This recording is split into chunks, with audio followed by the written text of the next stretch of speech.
खबरें जो आपको सीधे जोड़ती हैं हमसे, जिनका आपकी जिंदगी पर होता है सीधा असर। खबरों की वही तस्वीर, बिना बदले बिना डरे, जज्बा सच का लिए, सच दिखाते हैं।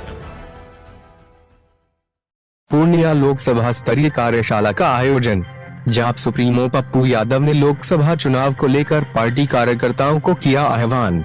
जाप सुप्रीमो पप्पू यादव ने के पाठक पर जमकर निकाली भड़ास।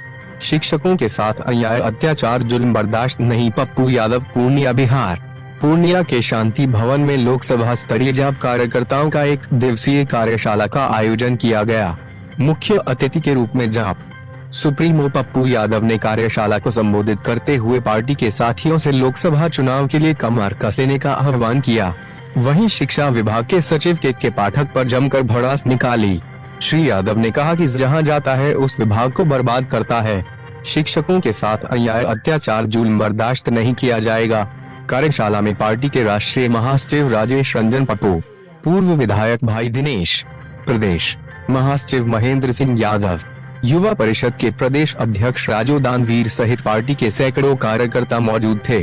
जाप सुप्रीमो पप्पू यादव ने शांति भवन में कार्यशाला एवं प्रेस वार्ता के दौरान क्या कुछ कहा, हम पूर्णिया से आपको सुनाते हैं। पूर्णिया, बिहार से अजय गुप्ता की रिपोर्ट।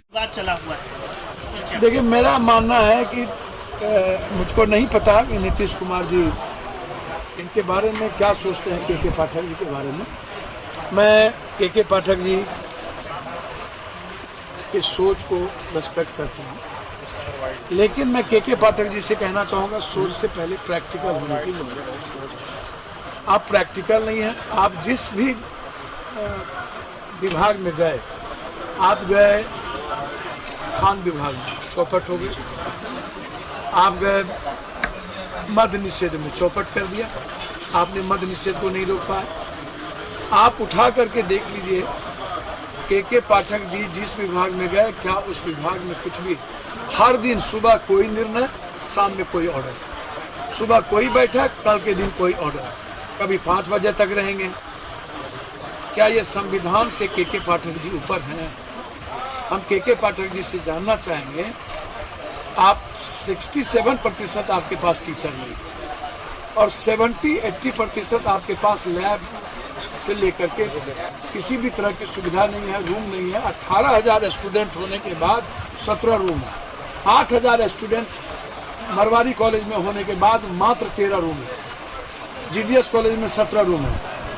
आप जितने बच्चे हैं उसको सुविधा देंगे नहीं, पंखा देंगे नहीं, पढ़ने की व्यवस्था देंगे नहीं, लड़कियों को आप बाथरूम देंगे नहीं, लड़कियों को सुरक्षा देंगे नहीं, कोई लैब टैक होगा नहीं, कि टीचर होंगे नहीं। आप 4 बजे बच्चे चला जाएंगे, 2 घंटा 1 घंटा क्या करेंगे टीचर? कभी छुट्टी आप खत्म। जब कोई आपातकाल नहीं है तो छुट्टी कैसे खत्म होती है? और बार बार टीचर को क्यों डराया जा रहा है? क्यों मेंटल टॉर्चर टीचर को किया जा रहा है? टीचर को स्वतंत्र विचार के साथ जीने देना चाहिए। टीचर पर ज्यादती करना जुल्म है। इससे बच्चों पर असर पड़ेगा। रोकना चाहिए इसे। कभी मंत्री से लड़ जाओ। जो मंत्री के, गवर्नमेंट के सब, मंत्री का मतलब मंत्री नहीं है, वो मंत्री परिषद के दायित्व के साथ जिम्मेदारी है। आप मंत्री परिषद को आप गाली देते हैं, क्या उसमें मुख्यमंत्री अपमानित नहीं होते हैं? लगातार टीचर को टॉर्चर करना, मुखर कानून। अरे बाप मेरे, आप टीचर को गलत करने के पहले अपनी फैकल्टी, अपनी चीजों को सुधारिए। भवन बना देने से कुछ नहीं होगा।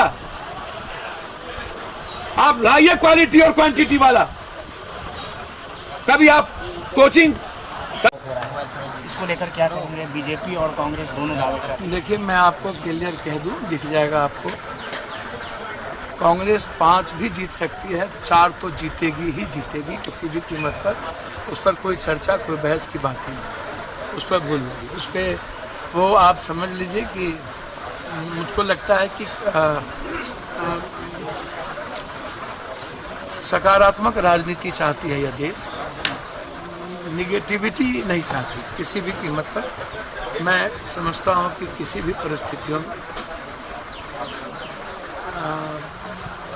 ये जो देश है अब सिर्फ विकास की बात कर रही है, नफरत की बात देश में अब पसंद नहीं है। और इकोनॉमी का जो कोलैप्स हुआ है और महंगाई जो बढ़ी और आम आदमी की ज़रूरत जो जेब से खाली हो गई, जिसके चलते बीजेपी पर से लोगों का विश्वास उठ गया है। अब यह देश की जनता सिर्फ अपने परिवार, अपनी इकोनॉमी और बिना महंगाई के पेट्रोल, डीजल, खाद्य सामग्री चीज़ें जो आज सर पे चढ़ बोल रही है, वो सब कुछ नहीं चाहती। अब सिर्फ हिंदू मुसलमान जात पात ये सब चीज़ें से देश निकलना चाहती है। देश सिर्फ कामों पर विश्वास करेगी और एक ऐसे नेता पर भरोसा करेगा जो किसी दूसरों के विचारों को गाली न देता हो, किसी दूसरी जाति को गाली न देता हो, दूसरी जाति का रेस्पेक्ट करता हो, दूसरे समूह का रेस्पेक्ट करता हो। ऐसे लोगों को सम्मान यह देश देना चाहती है और जिसका नतीजा आपको 3 तारीख को दिख जाएगा। 5 की संभावना हम आपको बता रहे हैं। Rajasthan neck to neck fight है, उसमें कुछ कहना मुश्किल होगी, लेकिन 4 तो कांग्रेस जीत चुकी है। अभी गृहमंत्री ने कहा कि सीएए लेके, गृहमंत्री ने अभी कहा है कल कोलकाता में कि वो जल्द ही सीएए ला रहा है। देखिए, गृह मंत्री जी, चुनावी मौसम है बेचारे, मैं उस पर कुछ नहीं कहना चाहूँगा। पहले भी उन्होंने जुमला की बात कर ली थी। मैं इतना जानता हूँ कि संविधान से ऊपर कोई नहीं है और हिंदुस्तान सभी धर्म वर्ग के सम्मान के साथ हमारी संविधान है। सभी जाति, सभी लिंग, सभी भाषा, संघीय व्यवस्था में हम हमेशा नफरत का बाजार नहीं चला सकते। 2024 का चुनाव है। मैं सिर्फ इतना जानता हूँ कि आप कभी पत्थर, कभी मंदिर, कभी मस्जिद, कभी गुरुद्वारा, कभी पाकिस्तान, कभी सीए, ऐसी किसी भी बातों से, कभी ईडी, कभी सीबीआई, आप जितना ईडी सीबीआई चला लिए ना छत्तीसगढ़ में, क्या हुआ? चला लिए ना आप मध्य प्रदेश में। आप जितना ईडी सीबीआई चलाओगे और विकास से हट करके नफरत की राजनीति करोगे, हमारे जैसा लोग जब तक जिंदा है तब तक हर वर्ग की हिफाजत हिंदुस्तान में होगी। पाठक में कोई तांतेर है ही नहीं, मंत्री और के पाठक में कोई रिश्ता है ही नहीं। यथार्थ और वस्तु स्थिति में और के पाठक के ऑर्डर में कोई दूर दूर तक स्थिति नहीं है, बिल्कुल क्लियर। हम आंगनबाड़ी के साथ हैं, हम टीचर के रेस्पेक्ट के साथ हैं, मुखिया जी के अधिकार के हम साथ हैं, सरपंच को सम्मान और अधिकार के लिए हम साथ हैं, ममता आशा के साथ हैं। लगातार यदि आप टीचर्स पर जुल्म करेंगे तो हमारी पार्टी ऐसे किसी भी चीजों का विरोध करेगी जो हमारे बच्चे और हमारे बिहार के भविष्य पर असर पड़े।